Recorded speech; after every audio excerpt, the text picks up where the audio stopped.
We interrupt this broadcast to bring you a high-level games special report. Today's special report: how to improve hit points with good role-playing. Before you stands your foe, a burly giant of a man, wrapped in steel and brandishing a battle-worn blade with both hands. Blood drips from the blade drawn his gauntlets, landing on the bodies that litter the road before him. With a mighty voice he commands you, "Begone, or thou shalt face mine wrath." You wonder for a second why in this world, where everybody seems to speak normally, this knightly character suddenly sports this bad Elizabethan style of speech. No matter, at least the DM is trying. Do you think you can take him? Probably AC 22 tops? 40 to 60 hit points? That's what? 7 or 8 good stabs in the chest? Bury an axe in him with a good hit as many times? A level 1 pleb only needs to be shot in the chest with an arrow once to die, but this guy? He's ready to take a dozen shots, and that's only if you can find a gap in his armor. The simulationist cringes at this mechanic, and the storyteller rolls her eyes at the absurdity of the combat system. Clearly, hit points in most fantasy role-playing games are broken, or maybe we're just doing it wrong. Many game systems have tried to improve upon hit points. They are present in every type of role-playing in one way or another. In doing so, some end up reinventing the wheel with complex layers of different damage categories or conditions. Some do away with the concept altogether, but in doing so certainly stray away from role-playing orthodoxy.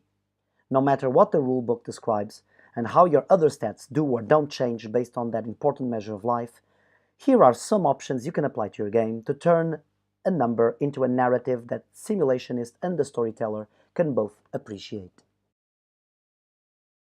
Leveling up. The joyous and wonderful reward we give your characters for staying alive will turn the timid level 1 noob into a seasoned level 8 veteran. Through XP, we attempt to simulate the increase in skill that comes from doing that particular activity. In the case of adventurers, staying alive is a big part of daily life. It's the experience of staying alive that makes us better at staying alive next time. Practice makes perfect. Hit points are a skill, not a physical trait.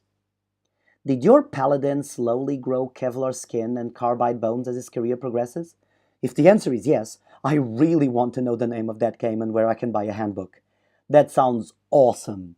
Probably the reason Sir Paladin von Bravenstein stands toe-to-toe with a hill giant is that he's so damn good at protecting his squishy body, even from the literal tree trunk of a club his foe is smashing him with. This is because a blow that would crush any other man glances off the hero's shield, doing only minimal damage, shaking him but not killing him. Remove 16 hit points, but remember, that's only 20% of his total pool. He's so good at this, you could do it all day. Hit points are stamina, not a wound threshold. Okay, maybe our hero can't do this all day. Eventually, the punishment is just too much to endure. Why, after being smashed 6 times, did the 7th finally fall our hero?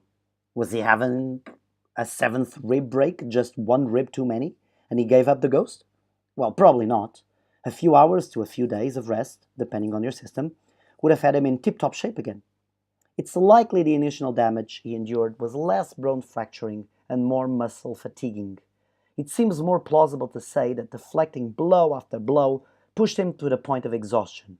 He dropped his defense, couldn't get his shield up in time, and the final hit made a really pretty splat.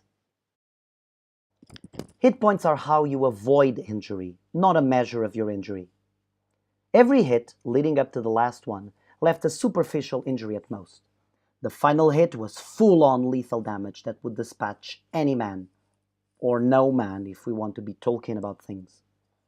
Being at 10 hit points away from death didn't necessarily mean our high-level hero was a bloody mess. Whatever kind of mess he was could have been cured with a good night's sleep. But oh man, was he in danger. A player cannot feel their hero's pain, but hopefully the numbers help them empathize with their hero's sense of danger. Okay, so how about healing? What about a nice cure critical wounds, prayer of mending, healing touch, or whatever your system calls it? If our heroes aren't actually receiving critical wounds, then how do we go about healing them? You've got to get the hit points back somehow.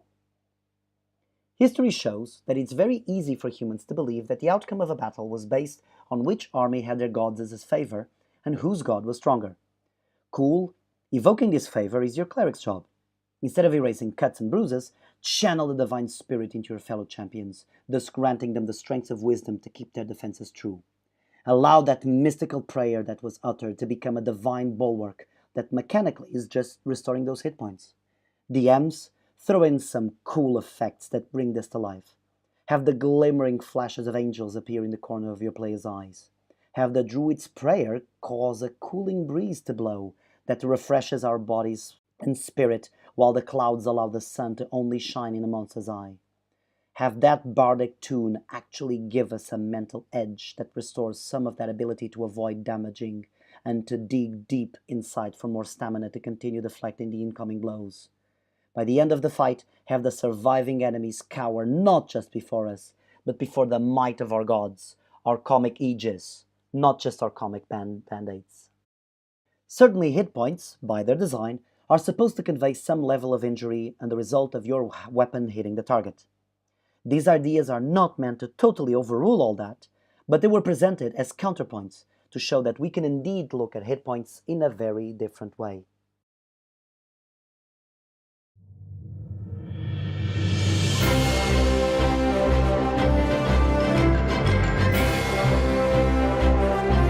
High Level Games theme music is provided by Kevin MacLeod at Incompetech.com.